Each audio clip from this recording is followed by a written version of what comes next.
Assalamu алейкум. Айман Нуру Кадырбеков. Маселе ушул ОСАГО жөнүндө болуп атат. Автотранспорттарды камсыздандыруу маселеси. Бул айтып коюш оңой эле, 1 апрелге чейин каттап бүткүлө деп. Азыр эле мен коллегам айтты, күнүнө 10 000 машина, физически невозможно. Техникалык жабдыктары буга мүмкүнчүлүк жетпейт экен, жеке менчик компаниялардын. Бүгүн эртең менен интервьюсун угуп келдим бир страх компаниянын өкүлүнөн. Абдан бактылуу сүйлөп атат.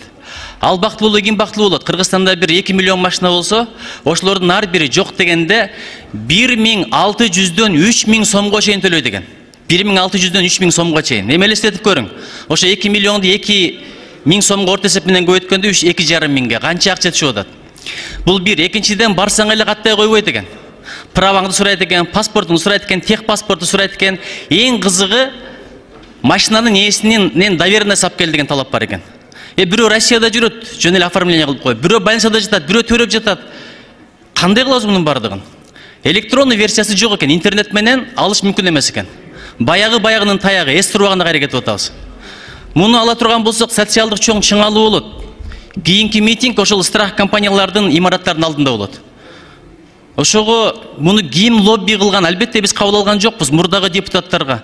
Эли журтубуздагы барганда көпүрө куруп бер, жол куруп бер, канал куруп бер деп атып, мына закондорду карабай өткөзө берип, ал жакта элге жагабыз деп, бул жакта закондорду карабай. Муну ушуга келип атабыз. Бир закон туура эмес кабыл алса, ушул 7 миллион элдин шору.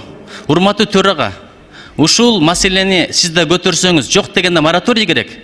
Кече Чубак ажыке да айтып атат, бул арам, жөн эле жанагы шылуундардын бекер акча табышынын жолу экен. Ошончо машина төлөп атат, сөзсүз төлөш керек. Кайрак бирөө кырсып ала турган болсо өтө кыйын болот. Энеңе бар, атаңа бар деп туруп, аягында өзүң күнөөлүү экенсиң деп төлөбөй койсо эч ким эчтеке дей албайт. Ашып барса 150 000 сом экен. 30 күндө төлөп беребиз дейт, антпай койсоң деле эч кимдин колуна эчтеке келбейт. Көрүп атпайбызбы азыр? Ошон үчүн ушуну же нарга жылдырыш керек, же мындай ыктыярдуу эле адам страховканы өтө тургандай эреже болуш керек. Бүт өнүккөн мамлекеттерде андай эмес, мен Америкада окуганмын. Ал жакта мындай жок эле болчу. Билбейм эмне кирип кетпесе. Чоң рахмат. Бүтүн Кыргызстан, Эмил Токташев. Урматтуу депутаттар, авто страховка боюнча мен 2 мурда айттым эле. Ошондо айттым эле, маалымат бериңиздер. Автоунаанын ээлери даяр эмес деп. Мына 2 жыл өттү, эч кандай өкмөт тараптан мына маалымат иретинде эч кандай жумуш болгон жок. Кыргызстанда 1,5 миллион машина бар. 1,5 миллион машинаны 2 айда баары милдеттүү түрдө төлөтүш бул мүмкүн эмес. Мен колдойм, мен автостраховка керек Кыргызстанга. Бирок туура жолу урматтуу төрага, сиз биздин профилдик комитетке бүгүн поручение бериңиз. Ушул лицензия алган страховка компаниялар 11 экен. Ушуларга кандай берди лицензияны? Булар даярбы? Даяр эмеспи? Кандай түрдө төлөш керек? Кандай тариф? Эч кандай маалымат жок. Ушуну угалы, анан бир жыйынтык кылалы. Эгерде даяр эмес болсо, анда жылдырууга туура келет. Рахмат. Урматтуу төрага, урматтуу депутаттар. Негизи бул жердечи мен бул маселени айтканмын. Буну жылдырыш керек. Азыр даяр эмес. 25-жылга чейин жылдырыш керек. Ошо кандай компания болот, болбойт. Анан бул негизги бул нерсе качан машинаны алып, машинаны оформление кылып атканда, мына ошо жерде страховой компания отуруп, өздөрүнүн кандай иш алып бара турганын, кандай случайда машинасын төлөп бере турганын айта турган компания болуш керек. Буга өкмөт же болбосо бул жерде отурган депутаттар кызыктар болбош керек. Ушунчалык эле кызыктар болуп аткан адам машинасын страховка кылсын. Кече дагы айтканмын, өзүнүн башын страховка кылып алсын, өздөрүн страховка кылсын. Бул жерде элди мажбурлап страховка, машинаңды страховка кыл деген бул өзү туура эмес. Ошондуктан 25-жылга чейин жылдырыш керек, урматтуу төрага. Мен протокол тапшырма берем. Андан кийин ошо компаниялар өздөрү иштесин, элдер менен түшүндүрүп иштесин, элдерди ынандырсын. Рахмат. Рахмат. 5-микрофон. Рахмат, урматтуу төрага. Номер 7 Ошокур Госмонов. Урматтуу төрага, сиздер Казакстандан келген депутаттар менен жана төрагасы менен жолуктуңар. Бизде эң көйгөйлүү болуп жаткан Казакстанда биздин мигранттар бар да. Азыр баргандан кийин 3 ай жүрүшөт.